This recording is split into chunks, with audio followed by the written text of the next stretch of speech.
Hey, what's up, guys? So just earlier today, Call of Duty released a massive community update for what's to come in Warzone Season 2. And honestly, I kind of wanted to just make a video where we talk about and go over everything that's going to be changing and coming with the release of Season 2. This is probably one of the biggest updates that we've ever really seen in Warzone history, to be completely honest. And it seems like a lot of the changes, what they ended up doing was reverting a lot of the things that they changed from Warzone 1 to Warzone 2. So the game's going to feel a lot more like Warzone 1 at the beginning of Season 2 after we read all these patch notes. So I will be linking this blog post in the description if you guys do want to read it yourselves. But coming up first are the global changes. And of course, the global changes are changes about things that are like all about the entire game, like DMZ, multiplayer, etc. What we see first is crashes and stability, which means that we may see less crashes and more stability issues fixed with the launch of Season 2, which is actually a W, obviously. And the audio, which is a massive one. Apparently, there's issues where people on PC are experiencing audio issues with the number of channels they're outputting. So in the patch notes, they're saying that they're adding an option to force PC stereo output, which apparently will help the audio just a little bit better, because as many of you guys know, it's really bad in Warzone 2 at the moment. It looks like there's going to be a small overhaul to the UI as well, because as most of you guys know, it's very hard to navigate that UI for some reason compared to previous COD titles. And it seems like the biggest thing out of all of these things that they're changing about the UI is the improved navigation and organization of the camo menu. Everything else kind of just seems like minor bug and issue fixes. And it also looks like they're going to fix some bug issues with challenges, the battle pass, and weapon progression, which I'm assuming weapon progression is going to be the camos that have been bugged for a while now. Definitely took them a little bit of time to do that one. And finally, in the global section is the weapon balancing, which I'm really hoping they mean that they're going to nerf the RPK and Fennec, because from what it seems, this is actually the only thing that they're going to give us about weapon balancing is this little paragraph right here. And now for the juicy part, or for the reason a lot of you guys are coming to this video, is the battle royale aspect changes. Coming in first on the update list, the gulag is going to become a 1v1 again, and with this change, players will see the return of the original overtime mechanic, the domination style flag point, in place of the jailer. Now I'm very happy with this one, because the 2v2 gulag was fun at first, but a lot of people end up being like AFK, to where like you're always 1v2ing the enemy team anyways. And if your teammate's not AFK, if they're not really that great, and you know, full kill one enemy and crack the other enemy and get killed by the second one, your teammate never really seems to be able to actually put those 1 or 2 shots in to finish the kill off in the second guy. And it just felt like if you were a slightly above average player, the 2v2 gulag would always require you to 1v2 players. So honestly, the 1v1 gulag coming back and the removal of the jailer is a huge W in my opinion. Another thing that they're changing from the gulag that I'm kind of liking right now is it says that the ground route has been revisited, as well as the loadouts that the players will spawn in with.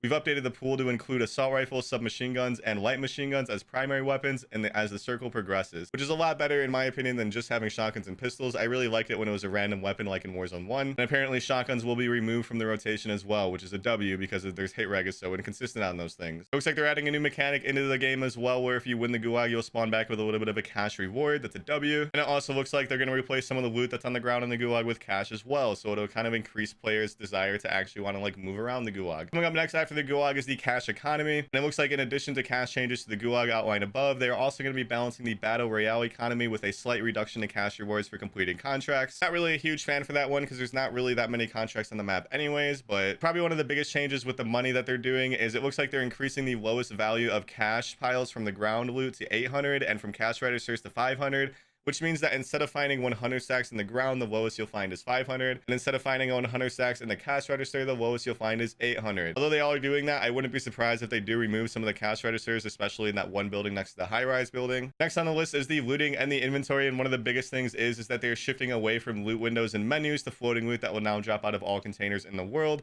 similar to how Warzone 1 was. I think a lot of people call it like vomit loot, where the loot kind of just flies all over the place and it floats in the ground so you can walk over and pick it up. So no longer were you down an enemy and you'll have to spend a minute or two looking down at the ground, actually looting things out of their backpack and deciding what you want. Everything will kind of be on the ground, just like Warzone 1 was. I want to know your guys' opinions on the change on that one in the comments below, because I'm not going to lie, I didn't really mind the backpacks that much myself, but it does say that their goal, of course, was to increase the pace of the gameplay by minimizing time spent navigating the UI, which makes a lot of sense. There's one more thing in the looting and inventory section I'm not really a huge fan of.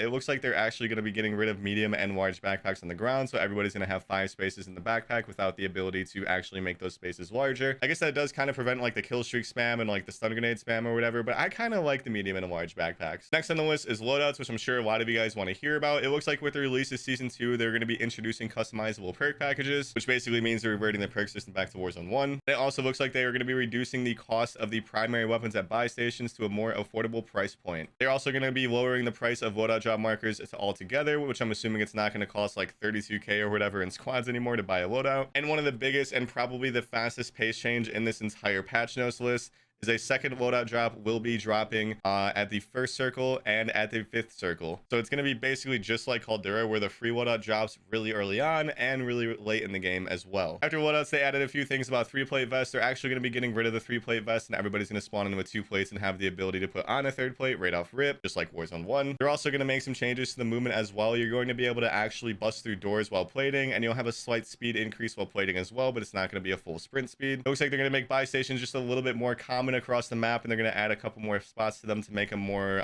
spread out. And it does look like that season 2 will be bringing changes to the rewards players receive from a stronghold and black site, and also additional adjustments to AI combatant damages. So I'm assuming with this one is that they're actually going to be like making the loot just a little bit better, maybe from doing a stronghold. And then they're actually going to be nerfing, hopefully, the AI. It doesn't actually say exactly what they're planning on doing when they adjust the AI combatant damage, but hopefully we see a nerf and not a buff, because as most of us know, the AI at the strongholds are already pretty freaking strong. And that is it with the Warzone 2 patch notes in this blog post that I just read to you guys. Again, like I said at the beginning of this video, if you guys want to read it for yourself and read every word, I'll be throwing the link in the description of this video. A lot of these changes I'm really excited for. I do understand the argument where it kind of seems like they're kind of reverting everything back to Warzone 1. I've seen some people on Twitter say that they will just play Warzone 1 if they wanted to play Warzone 1. They want Warzone 2 to be different. But in my honest opinion, I really feel like the reason Warzone 1 was so popular is because of the things that it had. And I do think that all the changes that were listed in this video long term will make Warzone 2 a lot more of an enjoyable experience for everyone. Let me know if you guys want me to do more update videos like this in the future. And as always, thank you guys for watching the video.